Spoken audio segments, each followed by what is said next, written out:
विष्णु सहस्त्र नाम सुनाया।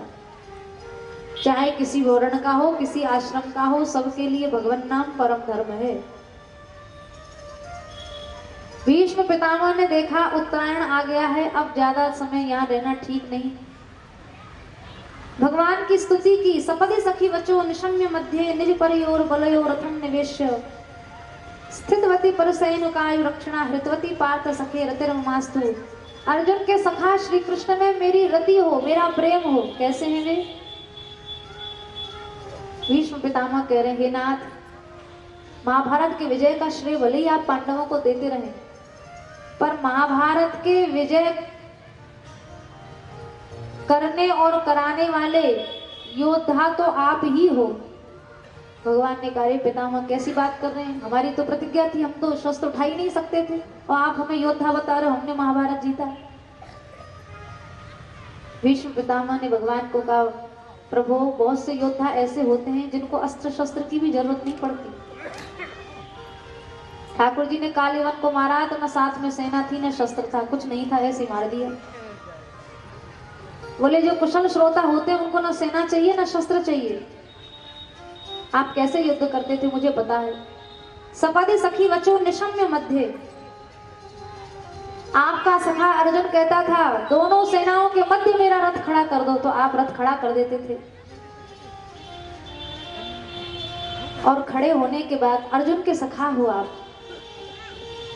महाभारत का युद्ध शुरू होने के पहले कर्ण ने कहा था, अगर शल्य मेरा सारथी बन जाए तो ही मैं लड़ूंगा।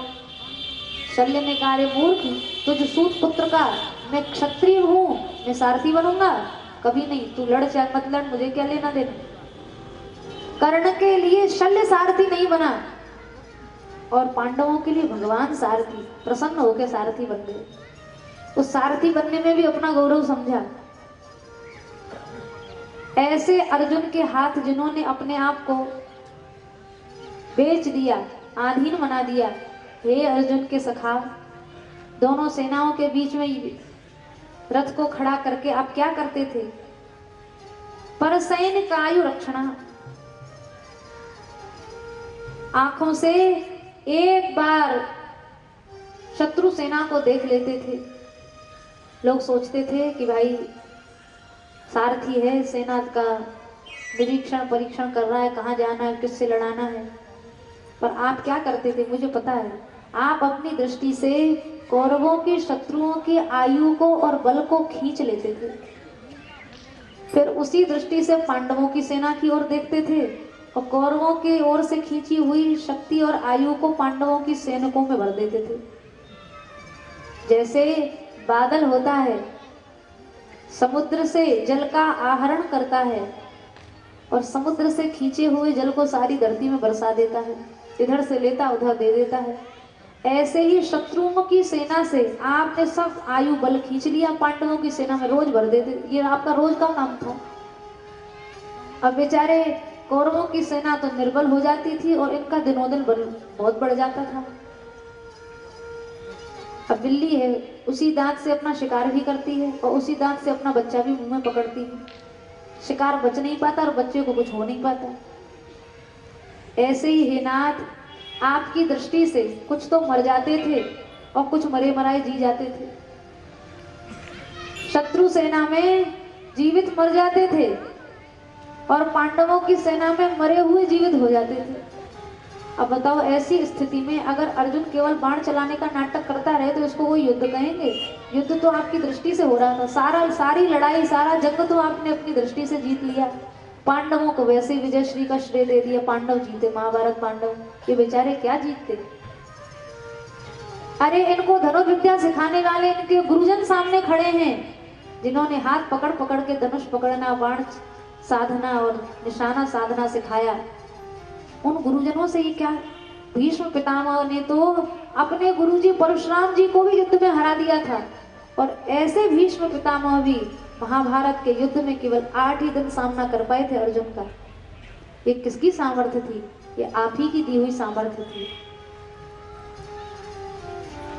कभी कभी तो इतना सुंदर रूप आप बना लेते थे कि युद्ध करने वाले योद्धा मन में सोचते अब युद्ध करें कि इनको देखें, वो युद्ध करना ही भूल जाते थे। सूरदास जी का पद है, देखो री या मुकुट की लटकन, रास करत निर्तत प्यारी संग बेसन बेसर और अलकन की अटकन, पीतांबर छुट जात छिनई छिन नूपुर और पायल की पटकन, सूर श्याम की या छवि ऊपर झूठो योग ज्ञान को भटकन, देखो री या मुकुट की लटकन। बड़े बड़े योगी योग भूल जाते हैं, ज्ञानी लोग ज्ञान भूल जाते हैं, युद्ध करने वाले युद्ध करना भूल जाते थे स्वरूप को देखकर। और सामने योद्धा खड़ा है, वो बाण चलाना ही भूल गया और इतने में अर्जुन मार दे तो अर्जुन को मारने में क्या श्रम हुआ? कोई श्रम नहीं हुआ। भीष्म पितामह ने जाते जाते सब रहस्य खोल दिए। ये महाभारत की विजयश्री पांडवों को कैसे मिली? आपकी कृपा से ही मिली। और मुझे याद है वो दिन जब आप मेरी प्रतिज्ञा पूरी करने के लिए जैसे एक किशोर अवस्था का शेर बूढ़े हाथी के ऊपर झपट्टा मारता है, ऐसे मैं तो बूढ़े हाथी की तरह था और आप किशोर अवस्था के सिंह के जैसे थे। आप दौड़ पड़े, अर्जुन के रोकने पर भी रुके नहीं। सिंह ने जो शिकार करने की सोच ली वो तो सोच ही ली। अब सामने चाहे जो जितना भी बड़ा शिकार हो, आपने भी सोच लिया कि आज भीष्म पितामह के ऊपर टूट पड़ना ही है, तो आपको अर्जुन हो चाहे युधिष्ठिर हो, कौन रोक पाएगा?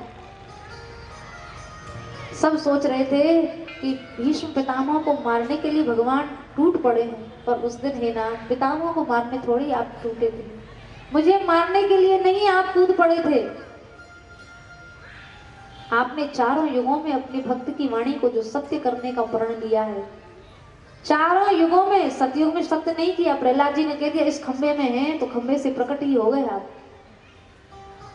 और अवतारों में तो जन्म लेने के लिए फिर भी माँ बाप को ढूंढा, पर नृसिंह अवतार में तो आपको माँ बाप की भी जरूरत नहीं पड़ी, खंबा फटा और प्रकट हो गए। भक्तमाल जी में ऐसी कई कथाएं हैं। राजा भुवन सिंह ने, उनके मुंह से निकल गया हाँ ये तलवार सार की है, तलवार थी लकड़ी की और निकल गया लोहे की, तो काष्ठ की तलवार को भगवान ने सार की तलवार बना दी। भक्त की वाणी से झूठ निकल गया तो भी सच, और सच निकल गया वो तो सच है ही। उसकी वाणी से मिथ्या भी कुछ निकल गया, झूठ भी निकल गया, उसको भी आपने सच किया।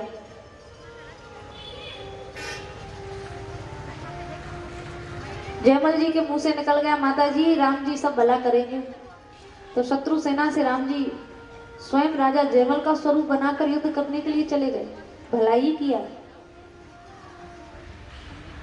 देवा पुजारी जी के मुंह से, चतुर्भुज नाथ जी के पुजारी थे उदयपुर में, उनके मुंह से निकल गया हमारे ठाकुर जी के बाल सफेद हो गए हैं। रोज राजा आता था दर्शन करने के लिए, रोज राजा आता और भगवत प्रसादी माला को पंडा जी रोज राजा को पहना देते।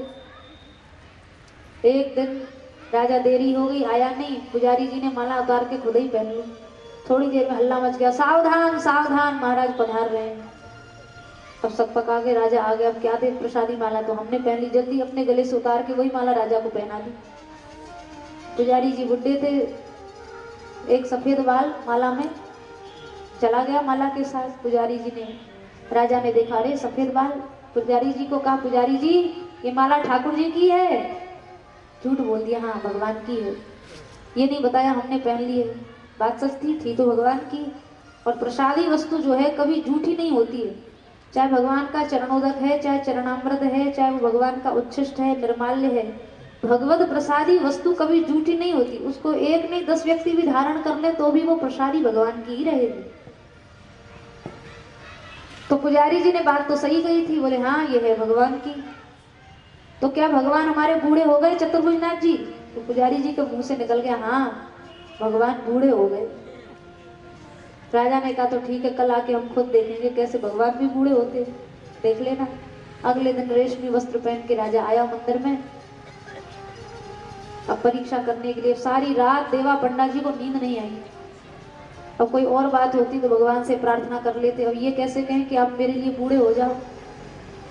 अरे जिन भगवान की नित्य किशोर अवस्था है वो बुढ़े कैसे हो सकते हैं?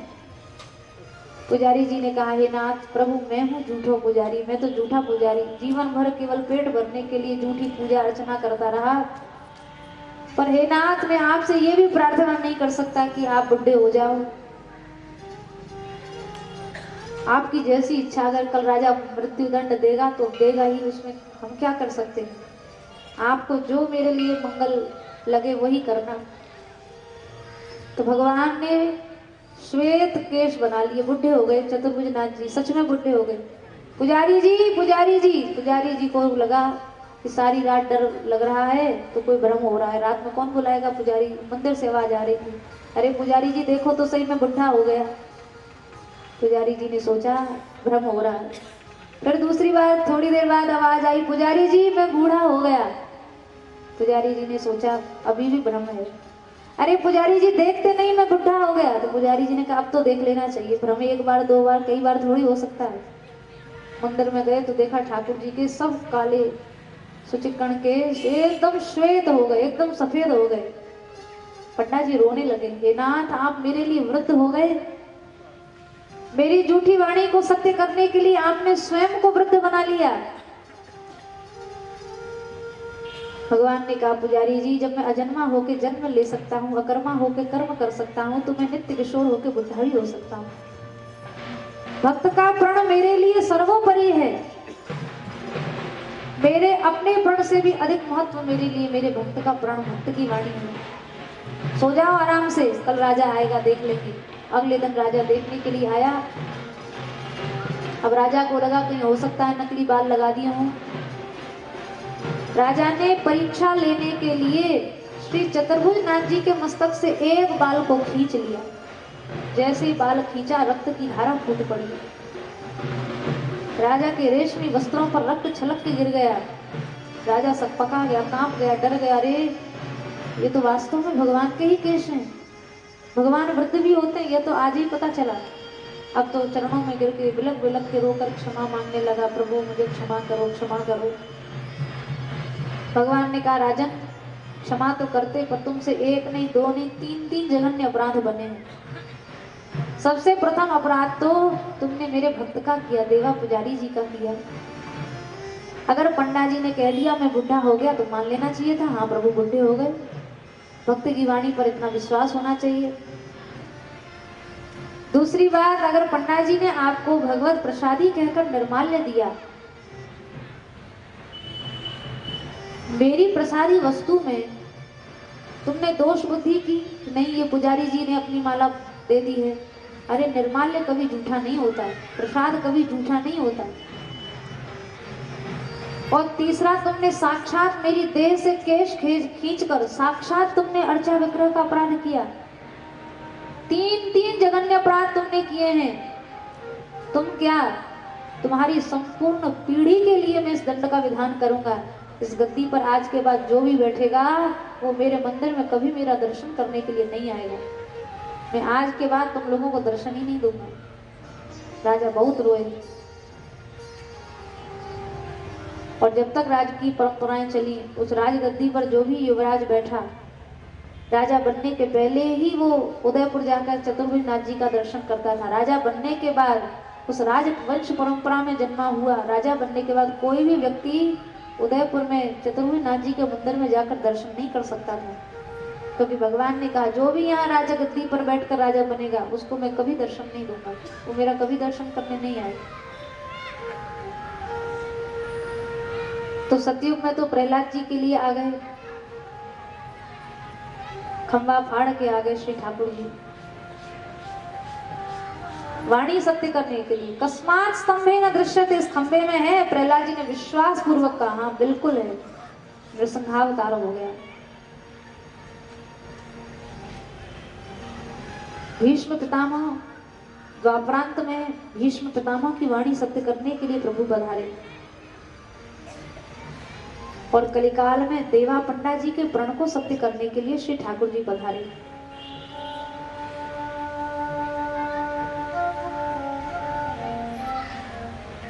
चारों युगों में भगवान ने अपने भक्त का प्रण पूर्ण करने की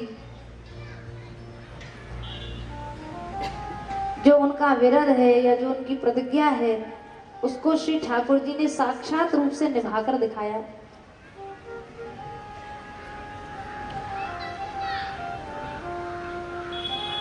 ऐसी अनेकों कथानक प्राप्त होते हैं जहां भगवान अपने से अधिक अपने भक्तों के प्रण को महत्व देते हैं, भीष्म पितामह ने श्री ठाकुर जी के इसी स्वरूप, इसी स्वभाव, इसी विशेषता का स्मरण करते हुए और द्वापरांत में ब्रजगोपियों की जो श्री ठाकुर जी ने उपासना की है, जहां भगवान ललित गति विलास वल्गुहास, उनका चलना फिरना, उठना बैठना, बोलना चालना, सब कुछ गोपियों की उपासना भगवान ने बना दिया। उन ब्रजराज श्री कृष्ण का स्मरण करते हुए भीष्म पितामह ने अपने प्राणों को भगवान के चरणों में लय कर दिया। युधिष्ठिर जी महाराज ने अंत्येष्टि क्रिया संपन्न कराई और इसके बाद भगवान द्वारिका गए हैं। विदुर जी महाराज आए हैं। विदुर जी ने पांडवों को यदुवंशियों का कुशल मंगल सुनाया। भगवान धाम गमन कर गए, ये बात विदुर जी ने पांडवों को नहीं बताई, किंतु जब पांडवों को भगवान के धाम गमन की बात पता चली तो सब पांडव स्वर्गारोहण का निश्चय करके हिमालय की यात्रा किए। परीक्षित जी महाराज को राज्य गद्दी मिल गई। अब परीक्षित जी राजा बने तो धरती पर कलयुग आ गया। कलयुग कहां से आया? गोवंश पर अत्याचार करके आया। कलयुग ने सोचा ये गैया ही सनातन धर्म की, जब कलयुग आता है ना तो धर्म के 3 चरण नष्ट कर देता है। एक चरण पर धर्म खड़ा रहता है। तपः शौचम दया सत्यम इति पादाह कृते कृता। तपस्या नष्ट कर देता है, पवित्रता नष्ट कर देता है, दया नष्ट कर देता है। केवल सत्य चौथा चरण बचता है कलयुग में। आज भी धरती पर भले ही तपस्या नहीं है, लोगों में कष्ट सहने की क्षमता नहीं है धर्म के लिए, लोगों के अंदर पवित्रता नहीं रही, पवित्र आचरण भूल गए, लोगों के अंदर दया नहीं रही। अगर दया ही कलयुग में रहे तो फिर गैया को धोकर संध्या को लोग रोड पर क्यों छोड़ेंगे? लेकिन दया बिन संत कसाई। अगर साधु में भी दया नहीं है तो वो साधु साधु नहीं, वो कसाई तुल्य है, कसाई के जैसा है। कलयुग के मनुष्यों में दया नहीं रहेगी। दया रूपी चरणों को कलयुग तोड़ देता है। ये स्वार्थ में इतने गिर जाते हैं, इतने निकृष्टता को प्राप्त हो जाते हैं कि निरंतर रोम रोम से उपकार करने वाली जगत धात्री, संपूर्ण जगत को धारण करने वाली, इनका भाग्य बनाने और बढ़ाने वाली, इनको सुरक्षा और शांति समृद्धि देने वाली गाय ही उन क्रूर कसाई तुल्य मनुष्यों के द्वारा घरों से भगा दी जाती है। घरों में दूध आदि के लोभ से गैया रखेंगे भी तो दूध के लोभ से गैया। और बहुत से लोग तो स्वार्थ परायणता में इतने गिर जाते हैं कि गैया का दूध दुहा और फिर उसको कचड़ा खाने के लिए छोड़ दिया। अब जहां जाए गैया, किंतु फिर भी इस कलिकाल में एक चरण रहता है जिसका नाम है सत्य। कहीं ना कहीं समाज में, समाज के कुछ गिने चुने पुरुषों में सत्य अवश्य रहता है और उस सत्य के बल पर ही धरती टिकती है। आज समाज में कुनायक लोग बहुत हो गए। गाय के नाम पर, गौ सेवा के नाम पर, गौ रक्षा की बात पर लोग कितना पैसा इकट्ठा करते हैं, लेकिन उनके जीवन में प्रायः सत्य नहीं होता। इसलिए जो धन गौ सेवा गौ रक्षा के निमित्त से आया होता है, उस धन को ही उनको गौ सेवा गौ रक्षा के कार्य में लगाने में जोर पड़ता है।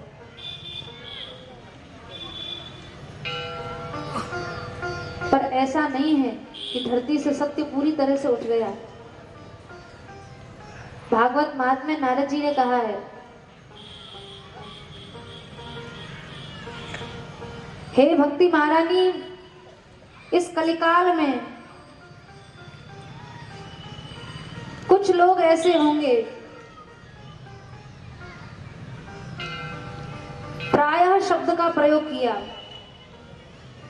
ई घोरे कलौ प्रायो जीवश्चा सुरताम गतः प्राय प्राय माने ऐसा नहीं कहा कि सब असुर हो जाएंगे, पर ज्यादातर सब असुर हो जाएंगे।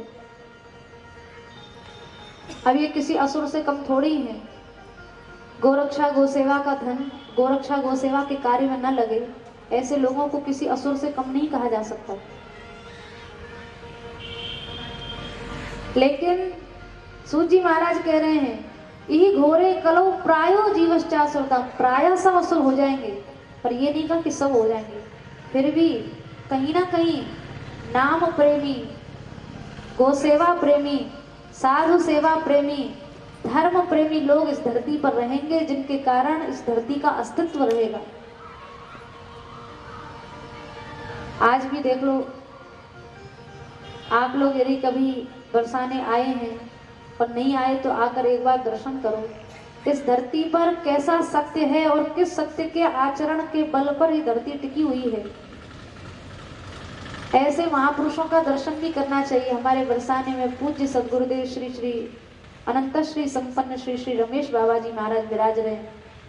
आज जिनके द्वारा भारतवर्ष की बृहत्तम गौशालाओं में अद्भुत गौशाला माताजी गौशाला, जिसमें आज 55,000 गैयाओं का संरक्षण और सेवा कार्य हो रहा है, लेकिन उस गौशाला का न कोई कहीं प्रचार है, न कहीं कोई नाम है, न उसके लिए डोनेशन दान मांगा जाता है, न उसके लिए चंदा इकट्ठा किया जाता है।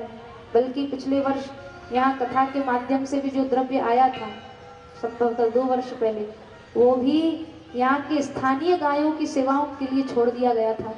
जबकि आप वहाँ आकर देखें तो हर दिन 25 लाख रुपए का रोज का खर्चा है गौशाला का, हर दिन। लेकिन भैया धरती पर सत्य अभी है, केवल सेवा ही होती है, केवल सेवा के लक्ष्य से। ऐसा नहीं कि 55,000 गैया हैं तो गौशाला नहीं, कोई डेयरी खोल ली है तो लोग सोचें कि कोई दूध का व्यापार करते होंगे इसलिए बढ़िया। 55,000 क्या, भले 1 लाख रखें, आप आकर स्वयं देख सकते हैं। दूध देने वाली गैया मुश्किल से 200-250 की संख्या में है। बाकी वो संपूर्ण जो गौवंश है वो या तो बछड़े हैं, वो या सांड हैं, वृषभ हैं, एक्सीडेंटल गाय हैं, या वो अधिकांश सब स्लॉटर हाउस से, कत्ल खाने से बचाई हुई गायें हैं, अंधी हैं, बूढ़ी हैं। केवल सेवा के लक्ष्य से ही वो गौशाला खोली गई है, कोई दूध के व्यापार के लक्ष्य से नहीं खोली गई। और आज उसका सुंदर परिणाम ये है, कहीं उसके लिए मांगा नहीं जाता, आशा नहीं की जाती, इच्छा नहीं। कथाओं के माध्यम से भी हम लोग कहाँ जाते हैं, कोई प्रचार नहीं, कुछ नहीं। बरसाना आने जाने दर्शन करने वाले लोगों को नहीं पता कि यह उत्तर प्रदेश की सबसे बड़ी गौशाला है, भारतवर्ष की बृहत्तम गौशालाओं में बड़ी गौशाला है, लोगों को नहीं पता। वहां जाने वाले तक को नहीं पता, क्योंकि लक्ष्य केवल विशुद्ध सेवा का है। और 12 वर्ष पहले पूज्य बाबा महाराज ने कहा था, सत्य, त्याग और ईमानदारी से चलोगे तो इस गौशाला को विश्व की एक आदर्श गौशाला बनने का सौभाग्य मिलेगा। लोग गौसेवा किसको कहते हैं, ये आदर्श लोग इस गौशाला को देखकर सीखेंगे। और आज उसी सत्य के बल पर, सेवा रूपी सत्य के बल पर सेवा होती है, मतलब होती है। सेवा किसे कहते हैं, कोई जाकर देखे। इतना विशाल गौवंश आराम से सहज पालित पोषित हो रहा है, और जगह मांग मांग के भी पूरा नहीं पड़ता। भैया गोस्वामी तुलसीदास जी ने कहा है, मांगे से जग नाक से पोरे और रामो भलो न माने, अनमांगे को हृदय लगावे, कोई बिरला कोई कोई जाने। अगर आप भगवान के दास बन के संसार से मांगते और आशा करते हो तो सबसे पहली बात तो मांगे से जग नाक से कोरे। संसार भी बार बार नहीं दे सकता, कितनी बार देगा, नाक से कोड़ लेगा दुनिया, संसार भी। अरे अभी तो दिया था, फिर मांगने आ गया, फिर मांगने आ गया, कितनी बार देगा कोई। संसार भी अच्छा नहीं मानता और भगवान को तो बुरा लगता ही लगता है। बताओ, हमारे आश्रम में जीने वाला, हमारे सहारे पर जीने वाला संसार से मांग रहा है, भगवान को भी अच्छा नहीं लगता। पर अनमांगे को प्रभु हृदय लगावे, जो किसी से मांगता नहीं, आशा नहीं करता, भगवान उसको हृदय से लगाकर अपने जैसी सामर्थ्य प्रदान कर देते हैं कि तुम तो केवल संकल्प करो, इच्छा करो, उसी से तुम्हारे सब काम हो जाएंगे। और आज उसका प्रत्यक्ष उदाहरण है मान मंदिर बरसाना की माताजी गौशाला।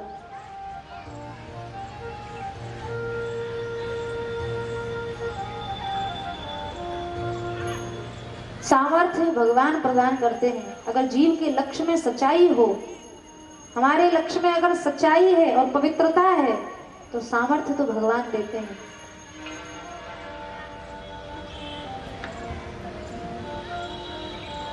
आज लोगों के अंदर धन की महत्व बुद्धि इतनी अधिक हो गई, इतनी अधिक हो गई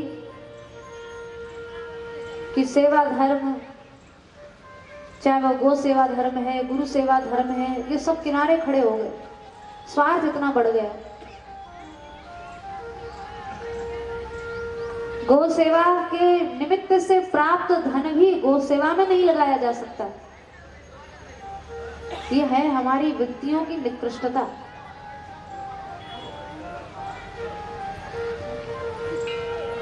परीक्षित जी महाराज ने देखा, भारत का यदि गोवंश कष्ट में आ गया, महाभारत में स्वयं महर्षि च्यवन ने कहा है, निविष्टं गोकुलम यत्र श्वासं मुंचति निर्भयम् विराजयति तम देशम पापम चास्यापकर्षति। जिस राज्य में, जिस राष्ट्र में गैया निर्भय होके घूमती है, निर्भय होके सांस लेती है, उसको किसी का डर भय नहीं होता है, उस राज्य की समस्त आपदाओं को, कष्टों को, दुर्भिक्ष और अकाल तक की परिस्थितियों को गैया अपनी श्वास से ही हरण करके नष्ट कर देती है, श्वास से खींच के नष्ट कर देती है। जिस राष्ट्र में गैया सुखी है, उस राष्ट्र में कभी दुर्भिक्ष नहीं पड़ सकता, अकाल नहीं पड़ सकता। उस राष्ट्र के पुरुषों को कभी अभावग्रस्त जीवन नहीं जीना पड़ता, उनको बेरोजगारी जैसी समस्याओं का सामना करने की आवश्यकता नहीं होती, क्योंकि यत्र गावः प्रसन्ना स्युः प्रसन्ना तत्र संपदः और यत्र गावः विषण्णा स्युः विषण्णा तत्र संपदः। जहाँ गैया प्रसन्न है वहाँ संपत्ति प्रसन्न है, वहाँ लक्ष्मी प्रसन्न है, और जहाँ गैया दुखी है वहाँ लक्ष्मी भी दुखी है, और दुखियों के भाग जाती लक्ष्मी। आज इतने प्रयास होने के बाद भी निरंतर हम लोगों का राष्ट्र विकास की ओर उन्मुख करने के प्रयास के बाद भी समृद्ध नहीं हो पा रहा है, विकसित नहीं हो पा रहा है। लोगों को पेट भरने के लिए रोजगारी नहीं मिल रही है। उसका मूल कारण है गोभी तुल्यम न धनमस्ति किंचित, गाय के जैसा कोई धन नहीं है, और उस धन को हम लोगों ने दुत्कार के घर से बाहर कर दिया है। गोधन परम धर्म है, परम धन है। पंचम स्कंद भागवत में एक श्रेष्ठता का क्रम बताया है। उद्भिज प्राणियों से अंडज प्राणी श्रेष्ठ हैं, अंडज प्राणियों से जरायज प्राणियों से स्वेदज प्राणी श्रेष्ठ हैं, स्वेदज से जरायुज श्रेष्ठ हैं, चार पैर चलने वाले श्रेष्ठ, उनसे भी दो पैर से चलने वाले श्रेष्ठ हैं, उनमें भी सिद्ध श्रेष्ठ है, सिद्धों में भी विद्याधर श्रेष्ठ हैं, उनमें प्रमथगण श्रेष्ठ हैं, उनमें चारण श्रेष्ठ हैं, गंधर्व श्रेष्ठ हैं, किन्नर श्रेष्ठ हैं, देवता श्रेष्ठ हैं, देवताओं में भी इंद्र श्रेष्ठ हैं, इंद्र में भी मनु जी महाराज श्रेष्ठ हैं, और मनु में भी फिर ब्रह्मा शंकर जी आदि प्रजापति श्रेष्ठ हैं, और ब्रह्मा जी भी मुझ से उत्पन्न है, इसलिए भगवान कह रहे हैं सबसे श्रेष्ठ मैं हूं। और अगर कोई मुझसे पूछे कि मुझसे श्रेष्ठ कौन है, तो द्विज द्विज देव देवो समुत्परोहन, ब्राह्मण मुझसे भी श्रेष्ठ है। और उन ब्राह्मणों में भी कोई वेद और शास्त्र का आचरण करने वाला ब्राह्मण हो, वो श्रोत्रिय ब्राह्मण और भी श्रेष्ठ है। और उन श्रोत्रिय वेदक के ब्राह्मणों में भी ऐसे ब्राह्मण, महाभारत काल की घटना है, महर्षि च्यवन जी जैसे ब्राह्मण, जिस समय प्रतिष्ठानपुर झूसी के राजा महाराज नहुष के काल में प्रयाग में यमुना जी की धारा के भीतर धारा को बंद करके भजन कर रहे थे, मछुआरों ने जाल डाला, मछलियों के साथ च्यवन ऋषि ऊपर आ गए। मछुआरे डर गए, ऋषि शाप दे देंगे मछुआरों को। ऋषि ने कहा घबराओ मत, राजा को बुलाओ। राजा को बुलाया गया। राजा ने को कहा महर्षि च्यवन ने, इनको हमारा मूल्य दे दो तो हम जाल से बाहर आ जाएंगे, क्योंकि बेचारे इनका तो पेट भरने का काम ही है। आज इनके जाल में मछलियों के साथ हम भी आ गए तो हम भी इन्हीं का धन हो गए। अब अगर तुम हमें मुक्त करना चाहते हो तो हमारा मूल्य इनको दे दो। राजा नहुष ने कहा इन मछुआरों को क्या दिया जाए। राजा नहुष ने कहा महाराज मैं आपका मूल्य उनको 100 स्वर्ण मुद्रा देता हूँ। महर्षि च्यवन ने कहा तुम बड़े मूर्ख हो, एक तपस्वी ऋषि का मूल्य क्या केवल 100 सोने की मुद्रा हो सकता है? यही मेरा मूल्य है। राजा घबरा गया, बोले नहीं महाराज, मैं इनको 10,000 सोने की मुद्रा। महर्षि च्यवन ने फिर क्रोध में कहा, क्या 10,000 स्वर्ण मुद्रा ही एक तपोधन ऋषि का मूल्य है? राजा ने कहा 1,00,000 स्वर्ण मुद्रा देता हूं। महर्षि च्यवन ने कहा, क्या 1,00,000 स्वर्ण मुद्रा ही मेरा मूल्य है? बोले आधा राज्य देता हूं। आधा राज्य भी मेरा मूल्य नहीं है, पूरा राज्य देता हूं, पूरा राज्य भी मेरा मूल्य नहीं है। तो महाराज, जब आपका संसार में कोई मूल्य ही नहीं है तो फिर आप इनको मूल्य के रूप में दिलाना क्या चाहते हो? अरे तुम राजा हो, धर्मात्मा हो, सोचो अच्छे से। तब तक वहां से गोजात नाम के महात्मा निकले, गैया के शरीर से जिनका जन्म हुआ था। गोजात मुनि ने नहुष को कहा, नहुष चिंता मत करो, एक बढ़िया शील गुण से संपन्न सवत्सा गैया दे दो, बछड़े वाली गैया दे दो, और महर्षि को कहो ये आपका मूल्य है कि नहीं है। उसी समय राजा नहुष गए और बोले, महाराज मैं आपके मूल्य को चुकाने के रूप में इन मछुआरों को ये बछड़े वाली पयस्विनी दुधारू गाय दे रहा हूँ। च्यवन ऋषि ने कहा, राजन ये तो मेरे मूल्य से कई गुना अधिक हो गई, कई गुना अधिक हो गई। भगवान से भी श्रेष्ठ ब्राह्मण, और ब्राह्मणों में भी कोई महर्षि च्यवन की जैसा कोई ब्राह्मण हो, वो ब्राह्मण भी कह रहा है कि एक गाय हम ऋषि महर्षियों की तुलना नहीं कर सकती, हम ऋषि महर्षि एक गैया की तुलना नहीं कर सकते, क्योंकि हम दीर्घ काल तक तपस्या करें तब उस राष्ट्र को उस तप का फल मिलता है।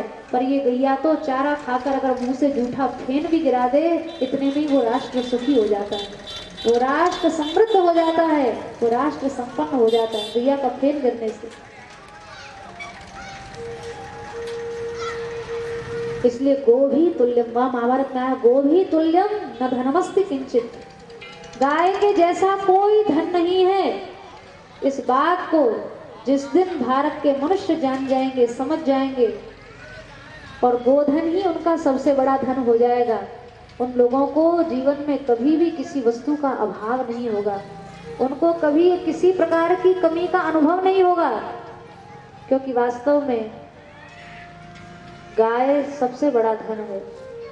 वही महाभारत में लिखा है, कन्यार्थी को कन्या, चाहने वाले को कन्या, विद्यार्थी को विद्या, पुत्रार्थी को पुत्र देती है, यज्ञार्थी के लिए यज्ञ स्वरूपा भी स्वयं गैया ही है, सत्क्रियार्थी के लिए स्वयं सत्कर्म रूपा ही गैया है, धर्मार्थी के लिए धर्म का साक्षात स्वरूप ही गैया है। इसलिए गाय का आदर करना अगर हम लोगों ने नहीं सीखा, आज दरवाजे पर गैया आ जाए, को ग्रास निकालना, गैया को खिलाना, सेवा रक्षा करना तो दूर की बात है, लोग दरवाजे पर खड़ी हुई गैया को नहीं सह सकते, डंडा मार के भगा देते हैं। ऐसे लोगों के घर में कभी लक्ष्मी प्रसन्न होकर रहेगी? कभी नहीं रह सकती।